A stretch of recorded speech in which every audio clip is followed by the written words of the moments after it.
Oi turma, tudo bem? Você viu no outro vídeo que a gente aprendeu sobre o gênero textual carta, mas no nosso livro nós falamos sobre os 3 tipos de gêneros textuais aprendidos nas últimas aulas. O gênero textual carta, bilhete e aviso. Então pega o seu livro, abre na página 42 para a gente realizar a leitura e relembrar sobre os 2 outros textos textuais aprendidos nas aulas anteriores. Bem, carta, aviso e bilhete, muito provavelmente você já conhece ou até mesmo já escreveu um texto que pertence a um desses gêneros textuais. Como nós sabemos, os gêneros textuais exercem uma função social, isto é, eles circulam em situações do nosso cotidiano, atendendo às necessidades que temos de nos comunicar. Em alguns casos, como nós vamos ver nessa aula, 2 ou mais gêneros textuais podem exercer funções bem parecidas, funções semelhantes.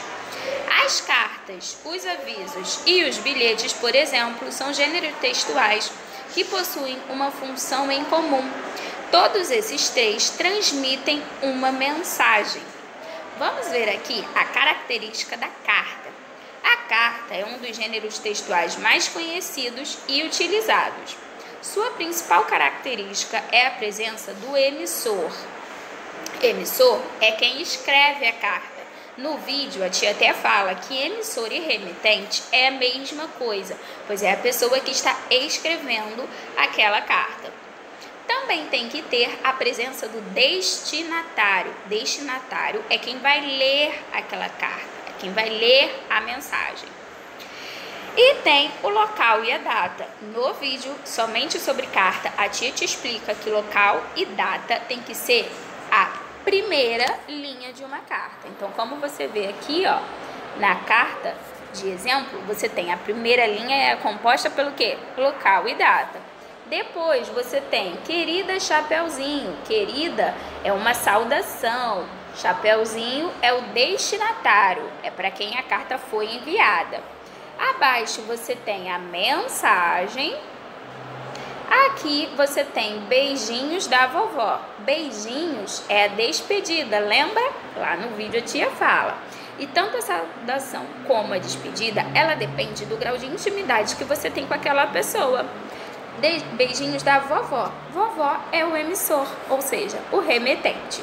Então esse é o gênero textual carta. Agora vamos relembrar o gênero textual bilhete. A gente aprendeu sobre ele na aula passada, na aula retrasada. O gênero textual bilhete, ele também é muito utilizado, geralmente em contextos informais, quando você quer passar uma mensagem, transmitir uma mensagem rápida e não precisa ficar usando palavras muito difíceis. Você quer que a pessoa entenda rapidamente. Ele é endereçado a pessoas com quem temos um certo grau de afinidade, afetividade, um grau de intimidade. Por exemplo, pai, mãe, irmã, tio, amigo. As mensagens são simples e tratam de assuntos do dia a dia. Com a ajuda do professor, leia abaixo os exemplos. Você tem 2 exemplos aí. Primeiro, um bilhete de uma escola para os responsáveis e ao lado, no bilhetinho verde, de um amigo, para outro. Você tem sempre o destinatário, que é a pessoa que vai ler essa carta, ler esse bilhete, e o emissor ou remetente, que é a pessoa que escreve essa carta, esse bilhete. Abaixo você tem o gênero textual aviso, que são aquelas famosas plaquinhas que nós vemos nas lojas, nos bancos, elevadores. Essas plaquinhas, elas têm a função de transmitir uma mensagem rápida e objetiva, para que a pessoa entenda o que pode e o que não pode. Lembra que a tia falou que é uma ordem que essa plaquinha costuma emitir. Mas não somente em plaquinhas é feito um aviso, não. Aí na imagem você tem o aviso seguinte: crianças somente acompanhadas de um responsável.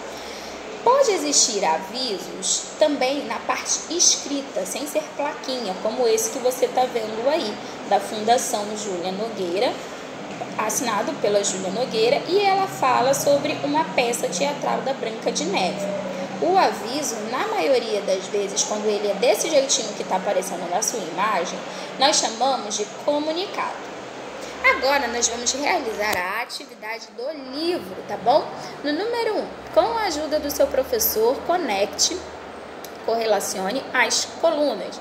Então, aí você tem emissor e destinatário. Quem é que recebe a mensagem e quem envia a mensagem? Então, você vai ligar aí. No número 2, em quais lugares você costuma ver avisos? A tia deu vários exemplos, né? No número 3, você já escreveu ou recebeu um bilhete? Responda com sim ou não. Número 4, leia o aviso, esse aí da lixeira, e diga qual é o assunto, qual é o tema que está sendo tratado nesse aviso. Número 5, com a ajuda do seu professor, leia os bilhetes abaixo e pinte, então você vai pintar todo o retângulo, tá? Vai pintar o bilhete que foi escrito primeiro. Em seguida, comente com seus colegas de classe como você chegou à resposta correta. Então, você tem 2 bilhetes aí. Nesses bilhetes tem os dias da semana. Então, vai aí a dica, hein? Observe o dia da semana que está escrito no bilhete e você vai pintar o bilhete que foi escrito primeiro. Número 6. Com a ajuda do seu professor, leia a carta e responda às questões. As questões você vai responder lá na folha de trás. Primeiro, quem escreveu a carta? Ou seja, quem é o emissor? Quem é o remetente? Letra B. Para quem foi a carta escrita? Quem é o destinatário? Quem é que vai ler essa carta aí? Letra C. A pessoa que escreveu e aquela que receberá são amigas? Você vai ver pelo conteúdo da carta. Se elas forem amigas, você responde sim. Se não, coloque não. D. Você já escreveu uma carta para alguém? Responda com sim ou não. Essa é a nossa atividade de produção textual de hoje.